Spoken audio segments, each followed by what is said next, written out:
Hello दोस्तों, मैं आपका बहुत बहुत स्वागत करता हूं आपके अपने channel Indian institute of stock market पर। आज हम समझने वाले हैं कि निफ्टी पर हेजिंग कैसे करना चाहिए। देखिए, आप लोगों ने प्रीवियसली बैंक निफ्टी वाली हेजिंग की वीडियो देखी होगी जिसमें आप लोगों को खूब मजा आया। आप लोगों ने उसके ऊपर बहुत सारा लाइक्स डाला, बहुत सारा कमेंट्स डाला और मुझे उसको देख करके बहुत अच्छा लगा। उसमें एक आध दो कमेंट भी आए थे कि अगर बैंक निफ्टी पे है तो कितना एटीएम जाना पड़ेगा, आप वीडियो को जो है थोड़ी सी लेंथ लंबी रखें। ऐसे ऐसे मुझे उसमें कमेंट देखने को मिले। देखिए, वीडियो की लेंथ में छोटी इस कारण से रखता हूं ताकि वीडियो थोड़ी सी स्ट्रेचेबल ना हो जाए। मैं चाहता हूं कि मैं प्रिसाइज पॉइंट पे बात करूं। मतलब मेरा काम यह है कि मैं सीधा आया, आप लोगों को बताया कि ऐसा ऐसा करने से पैसा बनता है। अब मैं बाकी यूट्यूबर की तरह ये नहीं बोलना चाहता कि देखो यहाँ पे ऐसा होना चाहिए था, ये कहानी है, वैसी कहानी है। कहानी नहीं करना है। सिंपल सीधा सा अपन ने क्या करा, अपने काम की बात करी, आप लोगों ने चीजें सीखी और अपन ने अपना काम खत्म किया। इस कॉन्सेप्ट से मैं वर्किंग करता हूं। तो अब अपन यहाँ पे शुरू करते हैं कि निफ्टी पर आईटीएम पे मुझे किस हिसाब से वर्किंग करनी है। मुझे ये पता है कि मार्केट का डायरेक्शन कहां जाने वाला है। सबसे पहली चीज ये बहुत इंपॉर्टेंट हो जाता है। मतलब मैं ये नहीं बोल रहा हूं कि मुझे पता है, मतलब आपको अपने आप से ये मान के चलना पड़ेगा कि मैं जिस डायरेक्शन का ट्रेड ले रहा हूं, मैं उसके ऊपर पूर्ण भरोसा रखता हूं कि हाँ मैं सही होऊंगा और उसके हिसाब से फिर मैं वर्किंग करने जाता हूं। अब जैसे कि अपन ने प्रीवियस वाली वीडियो में जब हम बैंक निफ्टी की हेजिंग की बात कर रहे थे तो वहां पर मैंने आपको दो तीन कॉन्सेप्ट बताए थे कि एक होता है कि आप क्या करते हो, ओटीएम को सेल करते हो और ओटीएम को ही बाय करते हो। एक क्या होता है कि आप क्या करते हो, एटीएम को सेल करते हो और ओटीएम को बाय करते हो। और लास्ट वाला कॉन्सेप्ट आ जाता है जो कि मैं अप्लाई करता हूं और मैं लोगों को यही सिखाता हूं कि आप ये अप्लाई करो ताकि आप एक बार गलत हो और एक बार सही हो। आप बोलो कि मैंने पिछले हफ्ते पैसा कमाया था, इस वाली बार लगा, पर जब कमाया था तो 10,000 कमाया था, जब लगा तो 7,000 लगा। तो कंडीशन क्या बनी कि हाँ मैंने कमा लिया। अगर मैंने 50 बार ट्रेडिंग करी तो 25 बार में मैं सही हुआ, 25 बार में मैं गलत हुआ। और आप हिसाब लगा लो कि अगर आप पर ट्रेड 3,000 रुपए कमा लेते हो तो आप देखोगे 25 × 3 यानी कि आपने लगभग 75,000 रुपए कमा लिए होंगे। तो इस वाले कॉन्सेप्ट से जब हम जाते हैं, और बैंक निफ्टी पे भी मैंने आपको ये समझाया था और आज निफ्टी पे भी मैं आप लोगों को समझाने के लिए यही चीज आया हूं कि कंडीशन क्या होगी। यहां पर सेल करूंगा मैं आईटीएम और बाय की कोशिश होगी मेरी या तो एटीएम या फिर ओटीएम। तो इस वाले कॉन्सेप्ट से यहां पर मुझे वर्किंग करनी है। कंडीशन क्या है, सेल करूंगा मैं आईटीएम। अब आईटीएम मतलब क्या होता है, आईटीएम मतलब इन द मनी ऑप्शन। तो अगर आप लोगों को कंफ्यूजन है तो आप लोग कुछ ऐसा सोच के चलिए कि 22,700 के आसपास हमारी क्या चल रही है, निफ्टी चल रही है।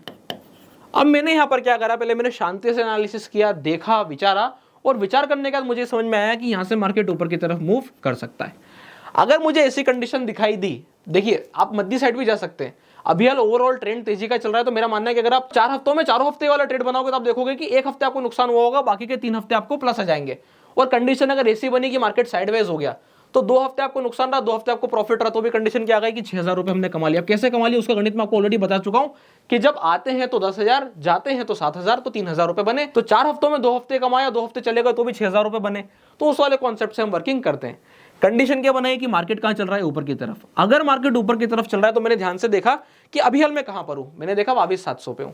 मार्केट कहां तक जा सकती है, यहां से नेक्स्ट टारगेट नजर आता है सपोज 23,500, तो मैं यहां तक के ऑप्शन सेल कर सकता हूं। अब देखिए बैंक निफ्टी में तो फिर भी एक समस्या थी, क्या थी कि वहां पे लिक्विड स्ट्राइक ढूंढने में दिक्कत थी। यहां पर तो ऐसा है कि आप वीकली पे, उसके अगले हफ्ते पे कहीं का भी इन द मनी ऑप्शन बेच दूं, आपको लिक्विडिटी मिलेगी।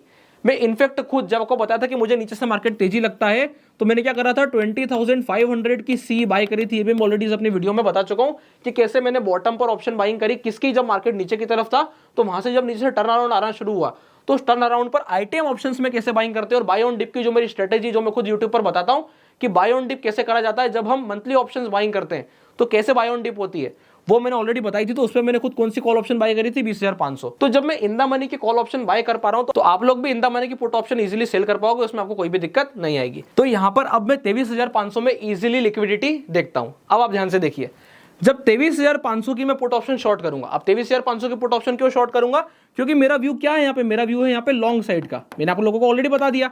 अब जब व्यू लॉन्ग साइड का है और मैं 23,500 की पी शॉर्ट करूंगा तो मैं यहां पर बुलिश ट्रेड में हूं। बुलिश ट्रेड में हूं, पर क्या होता है कि हमें यहां पे हेज भी लेनी होती है। हेज क्यों लेनी होती है, अब आ जाता है हेज का कॉन्सेप्ट कि हेजिंग क्यों करनी है। देखिए, जब 23,500 की पी शॉर्ट करूंगा तो आप देखोगे इसका रेट कितना चल रहा होगा, इसका रेट चल रहा होगा कम से कम 900 रुपए के आसपास। अब 900 रुपए का रेट बहुत बड़ा रेट होता है। इस रेट को अगर आप नेकेड शॉर्ट करोगे और यहां से मार्केट अगर गिर गई, जैसे को रिसेंटली 4 जून को गिरती दिखी थी, ऐसे में अगर हमारे पास हेज नहीं होती तो यही वाला ऑप्शन आपको ऊपर में लगभग 1,800 रुपए और 2,000 रुपए तक जाते दिखता। तो आप बोलते हैं कि कंडीशन क्या बनी कि मेरा ऑप्शन जो है 900 रुपए बेचा था और अगर 1000 रुपए बढ़ गया मतलब डबल से भी ज्यादा बढ़ गया, जीरो भी मैं उतना कर पाता, वो कोई दिक्कत नहीं है। तो इसको मैं कैसे बचाऊं? यहां पर तो मेरी बहुत खराब पिटाई हो सकती है, ये कैसे बचेगा? उसको बचाने के लिए हम क्या करते हैं, यहाँ पे हेज का सहारा लेते हैं। अब हेज होगी क्या, आप देखिए, अगर आपने 23,500 बेचा तो आप 22,700 की ही पी बाय कर लो, या थोड़ा सा नीचे जाके 22,500 की पी बाय कर लो।